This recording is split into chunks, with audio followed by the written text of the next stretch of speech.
So last video, somehow we got technical difficulties. So I just want to give you 5 minutes of faith that you can use to grow in your walk with Christ. The other video, I don't know what happened to it. It got taken down. So let me just paraphrase everything I want to say into one little blurb. Romans 12:1-2. So, and here's what it says. I'm reading out of the Message. So here's what I want you to do. God helping you. Take your everyday, ordinary life. You're sleeping, you're eating, you're going to work and walking around life, and place it before God as an offering. Embracing what God does for you is the best thing you can do for Him. Don't become so well adjusted to your culture that you fit into it without even thinking. Instead, fix your attention on God. You'll be changed from the inside out. Readily recognize what He wants from you and quickly respond to it. Unlike the culture around you, always dragging you down to its level of immaturity, God brings out the best of you. Caesar's house. It literally said that in the book of Acts.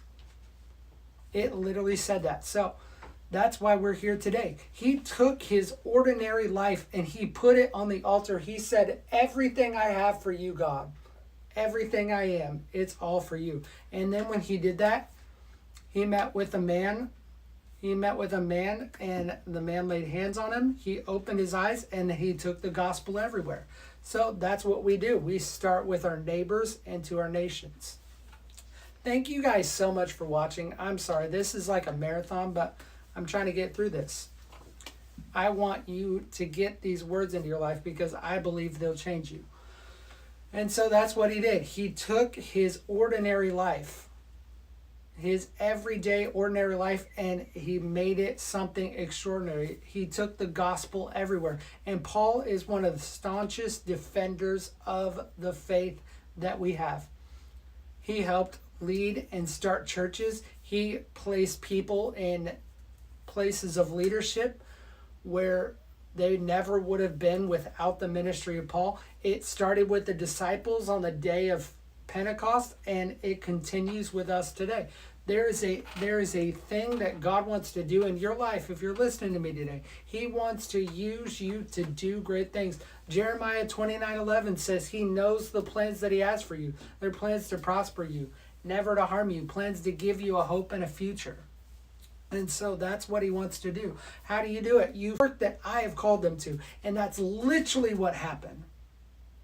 He didn't let the culture of His day drag Him down to their level of immaturity. He fixed His eyes on God, the author and the finisher of His faith. Jesus is the author and He is the finisher of your faith. Without faith in Jesus, none of this is possible. God wants to bring out the best of you. He wants to develop well-formed maturity in you. So what happens when you accept Christ in your life? Well, you become one of what Paul talks about in 1 Corinthians 12, verse 28. He says, you'll become an apostle.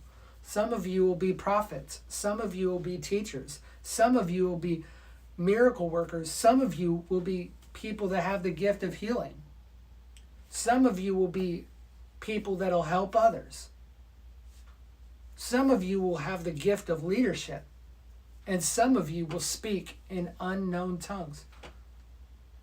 Paul instructed people on how to live their lives as unto God. And so did his companion James. In James chapter 1 and verse 27, here's what it says. Pure and genuine religion in the sight of God the Father means caring for the orphans and widows in their distress and refusing to let the world corrupt you. James said the same thing in James 1:27 that Paul said in Romans chapter 12. And so I want to finish out today with a little bit of hope. Paul ministered to many people. He ministered to a man named Titus. Titus was settled on the island of Crete. And he became a leader in the church there on the island of Crete. And Titus taught his people because Paul told him to. And these are the words from Titus 2:11 through 13, and this is where I finish.